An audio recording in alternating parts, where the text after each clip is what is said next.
un jeune Congolais du nom de Glenn. Glenn, c'est ça, non? Glenn.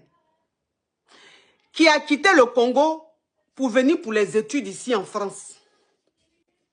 Il est venu en France ici, sa maman, une femme pauvre, la pauvre dame, elle l'a grouillé son petit fonds, son petit économie. Elle dit, oh, parmi mes enfants là, j'ai un dedans qui est très intelligent. Je vais prendre toutes mes économies. Je vais aller en France. Il va terminer ses études, il va avoir tous ses diplômes. Il va me sortir de la pauvreté.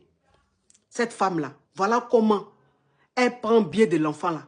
Elle fait tout pour que son fils vienne en France pour continuer ses études. Un étudiant. Il a quel âge même? 20 combien? On dit il a quoi? 23 ans, non? Il a 23 ans, c'est ça? 30 ans, ok. Il a 30 ans. Donc, il est étudiant en France ici. Et il est étudiant ici. En même temps, il travaille à côté pour pouvoir quand même subvenir à ses besoins. Donc, il travaille à côté dans une usine et puis il va à l'école. Le jeune là va se lever le matin. Parce que dans les usines, il faut aller très tôt au travail. Il va se réveiller tôt le matin, vers les 5 heures du matin. Il va prendre son scooter.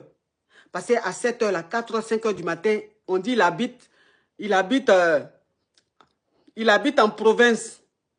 Le job là, c'est job étudiant, voilà. Il habite en province. Trottinette. Il habite à Tours. On dit il habite à Tours. Il va prendre trottinette là pour aller au travail à 4 h 5 h du matin parce qu'il n'y a pas de voiture, il n'y a pas de transport qui circule à cette heure là. Donc pour être à l'heure, parce que c'est un jeune très motivé, pour être à l'heure, il va prendre la trottinette là. Oh, merci, merci Norbertine, Norbertine, tu as bon comportement, hein? Le jeune là prend trottinette là, il est en train d'aller au travail. Voilà une femme qui est au volant dans sa voiture.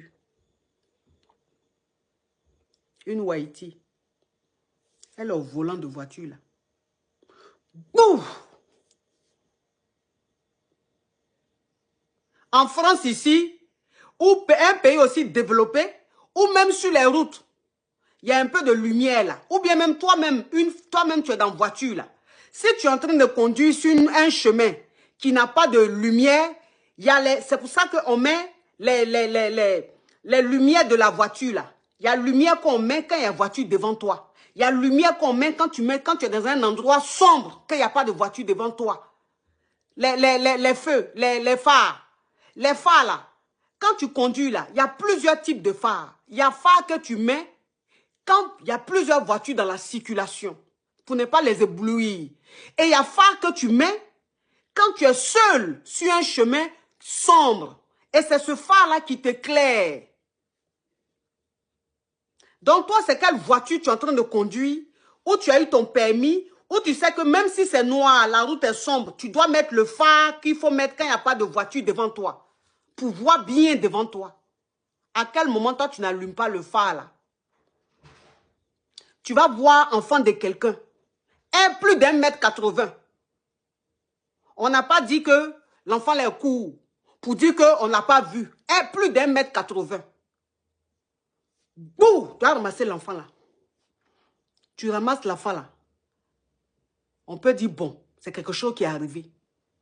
Mais en tant qu'un être humain, tu vas t'arrêter. Tu vas dire, mais où que j'ai entendu là, c'est quoi? Tu vas regarder. Si c'est animal, ouais. Si c'est l'homme, ouais. Tu vas regarder au moins. On va dire, bon, tu es une femme, tu es seule dans la voiture, peut-être que tu as peur. Il est 5 h du matin, il fait pas jour encore, tu as peur. Ok, il n'y a pas de problème. Mais tu vas rester dans ta voiture, descendre vite là, regarder un peu. Le coup que tu as entendu là, c'est quoi? Tu continues. Si tu sais que tu ne peux pas descendre parce que tu es femme, tu as peur, tu appelles ton mari ou tu appelles ton papa. Tu appelles ton frère pour dire, je suis là, j'ai entendu, boum, j'ai tiré ma tête là. C'est l'homme j'ai vu ou bien c'est l'animal j'ai vu. Ils vont te dire, il ne faut pas bouger ou bien on arrive. La femme là, boum, elle a laissé l'enfant là. Enfant des gens là. Avenir d'une femme. L'espoir d'une femme. Celui qui allait sortir sa maman de la pauvreté, de la misère là. Elle a laissé le jeune là comme ça, comme cochon. Et puis elle est partie. C'est les automobiles, choses. Les autres, je suis tellement dépassé que ma voix est partie. C'est les autres qui étaient dans la voiture là, qui ont vu le jeune là. C'est eux maintenant qui vont appeler les pompiers, qui vont appeler les policiers. Et ils vont venir. Le temps, les pompiers vont venir. Ils vont prendre l'enfant là, pour l'emmener là. L'enfant là a déjà. L'espoir de toute une famille a déjà. Sacrifice d'une femme. Économie d'une famille. Dieu seul sait combien de prêts cette femme-là a pris partout dans le quartier, partout chez les proches, partout chez les gens, pour pouvoir faire partir sa fille, pour pouvoir faire venir son fils ici pour les études. Dieu seul sait. Il fait son petit boulot à côté, il va à l'école. Il prend au moins 100 €. Il prend au moins 150 €. Il donne à sa maman. Maman, tiens, il faut manger avec. T'inquiète pas, quand je vais finir de mes études là, je vais avoir un bon boulot. Tu vas plus souffrir. Elle a laissé ça. Et puis elle est partie. Le temps, les coca vont venir, les pompiers vont venir, ils vont emmener l'enfant à l'hôpital. L'enfant l'a déjà.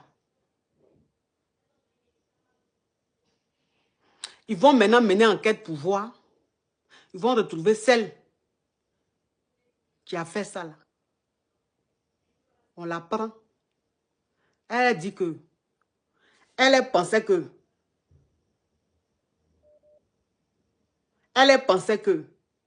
c'est Gazelle qui est en train de passer.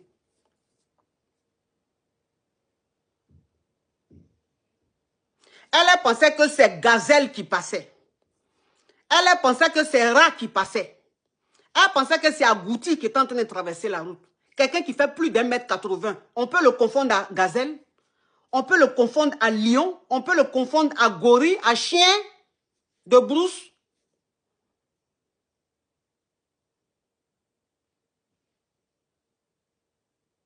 Et la femme là, elle est rentrée chez elle à la maison.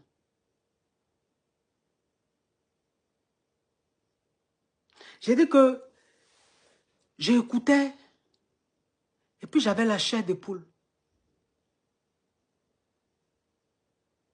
J'écoutais puis j'avais la chair de poule. J'ai dit, mon Dieu.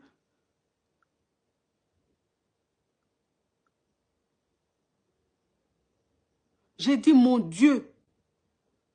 Mais dans quel monde vivons-nous? Dans quel monde vivons-nous?